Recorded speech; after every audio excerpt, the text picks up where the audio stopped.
I'd been dreaming about this for years. A simple life in the mountains of Idaho, far away from the bureaucratic nonsense that had followed me throughout my career. A quiet house nestled among the pines, far from the endless rules and regulations I had grown to despise. After 2 decades of crawling through crumbling buildings with a clipboard in hand, I was ready for something else, something peaceful, something free. The house itself was perfect. It sat on a high ridge about 30 minutes from the nearest gas station and light years away from the bureaucratic hell I had been dealing with for far too long. I had done everything right. I had found the perfect property, paid cash for it, worked through the paperwork with a federally insured title company, and closed without a hitch. It was mine free and clear, or so I thought. The sun was just starting to burn off the early morning mist when I arrived driving my moving truck up the gravel drive. The house looked exactly as I remembered it from the final walkthrough. The roof line was clean and sharp, the concrete work flawless, the double garage with a reinforced roll-up door. There was even a modern guest cabin tucked discreetly down the hill behind the pines. Everything I had dreamed of after years of working in the worst conditions imaginable. But something was off. As I pulled up to the entrance, I noticed something strange. A thick chain stretched across the driveway, secured with a shiny new padlock. It wasn't there a week ago when I last visited, but the chain wasn't what caught my attention. It was the sign hanging off it, a fresh, bright sign that read "Private Community Property. Access denied. Whispering Pines HOA." My stomach dropped. I thought it was a mistake at first, maybe some maintenance or a mix-up with the neighboring property. But the two figures standing near the gate, a man in an orange vest with a GoPro strapped to his chest and a woman in her 50s with her arms crossed holding a clipboard, looked too calm, too prepared. The woman stepped forward and her voice was sharp, rehearsed. "Sir, this is a private community. Entry is restricted to approved residents and guests. Do you have proof of authorization?" I stepped out of my truck, keeping my cool. "I'm Jackson Haynes. I own the house at the end of this drive. I closed on it 3 weeks ago. Title's clean, no liens, and most importantly, no HOA." She smiled almost patronizingly. "That house is under legal review. Whispering Pines HOA has claimed this parcel due to a deed discrepancy and foreclosure recovery. Until the dispute is resolved, access is restricted." I blinked, stunned. "Lady, I paid $910,000 in cash for this house. I've got the deed right here, and if you'd like to see it, I'll be happy to show you." She didn't flinch. The guy with the GoPro adjusted his camera, making sure he had me in frame. The red light blinked. Recording. I didn't wait for her to finish speaking.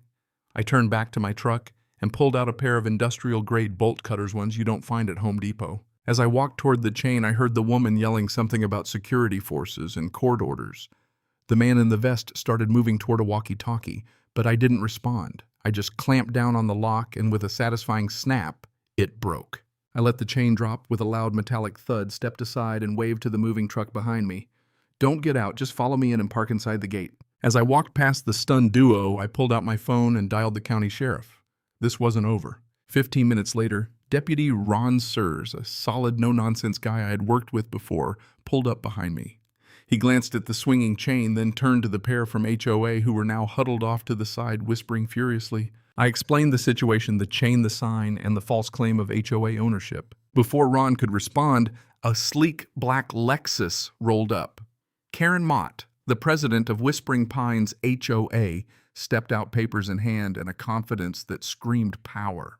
She approached us, and I recognized her instantly. She was the woman I had seen in the public records. "I'm here to formally assert the association's claim over the contested property," Karen announced, holding up her stack of papers like a shield. "We acquired the lot through foreclosure channels from the prior owner, whose deed contains a legal caveat placing it under our jurisdiction." I handed Ron my documents, including my notarized purchase agreement and title insurance policy. He scanned them quickly, his face growing more serious with every page. When he reached the parcel map, he whistled. "This lot is clearly separate from Whispering Pines," he muttered. "And that signature? That's county certified, dated 5 weeks ago." Karen's confident smile faltered. "Are you telling me that HOA is claiming ownership of my property?" I asked, my voice calm but firm. Ron turned to Karen. "You need to remove your chain and leave. This is private property, and until a court says otherwise, it's not yours." Karen shot me a death glare, but she had no choice. "This isn't over," she hissed as she stormed back to her Lexus, her crew following her with their tails between their legs. Over the next few days, I waited. I knew Karen wouldn't give up that easily, and sure enough, Sunday morning my phone buzzed. Rachel, my attorney, was on the line. "Jackson, you're gonna love this. Whispering Pines filed an emergency injunction to reclaim your property." I didn't flinch. "On what basis?" Rachel didn't hesitate. "They're claiming the property was transferred to them by the previous owner for $1. I blinked incredulous. "You're kidding." "I wish I were," she replied. "And here's the kicker. They've attached a document claiming the seller gifted the property to the HOA in perpetuity as a charitable act. The problem? The document is a forgery." My blood ran cold. "A forgery," Rachel continued. "The signature is a pixel-perfect match to a tax form scanned 3 years ago, and the document isn't notarized." I took a breath and stared at the pines outside my window. This wasn't just about property, it was personal now, and I wasn't backing down. The battle escalated quickly. Karen's next move was predictable. A new sign appeared on my property reading, "Community Oversight Pending Legal Clarification." It was just another move to intimidate me. But I wasn't intimidated. I called Rachel again. "They've set up a patrol post outside my property. This is harassment," Rachel sighed. "They can loiter just outside your perimeter, but they can't trespass. Let's get a picture and send it to the sheriff." The next morning, I watched as the tent stayed up. A few more volunteers rotated in, pretending to guard a property that wasn't theirs. One guy even tried to fly a drone near my fence until I used the garden hose to remind him of FAA regulations. I knew this wasn't going to stop until I forced their hand. Late one night, my motion sensors triggered. I grabbed my shotgun and my phone. 3 figures were creeping around my property, tools in hand. I flipped the floodlights on and the entire hillside lit up. They froze. One dropped his tool, another turned to run, and the third bolted for the woods. I didn't chase them. I simply stood in full view, phone in hand, recording the moment. They fled into the woods and I immediately called the sheriff. By the morning, one of the trespassers had been caught. His name, Raymond Forrester, husband of an HOA board member, personal friend of Karen Mott. I wasn't just dealing with a corrupt HOA. I was dealing with a system that had used fraud, intimidation, and harassment to steal what was mine. A few days later, I went to the courthouse.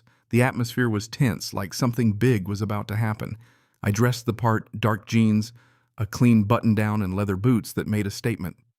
Inside, the gallery was filled with reporters, local residents, and even a few of the HOA members who had been too ashamed to show their faces. Karen's attorney tried everything he could to delay the proceedings.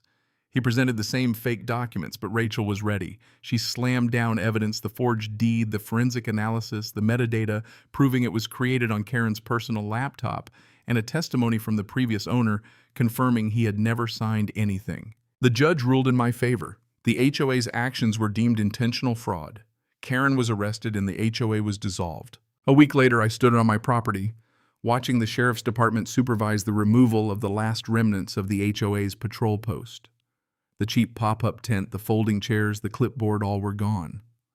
And so was Karen. She was in custody facing charges of fraud, conspiracy, forgery, and a whole list of other crimes.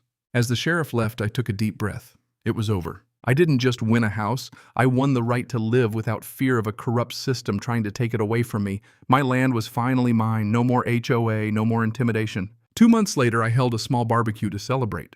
No fancy speeches, just good food, cold beer, and a few friends from the sheriff's department. One of them asked if I ever thought about selling and moving. "No," I replied, looking out at the pines as the sun set. "Took me long enough to find freedom. Now that I've got it, I'm not letting it go."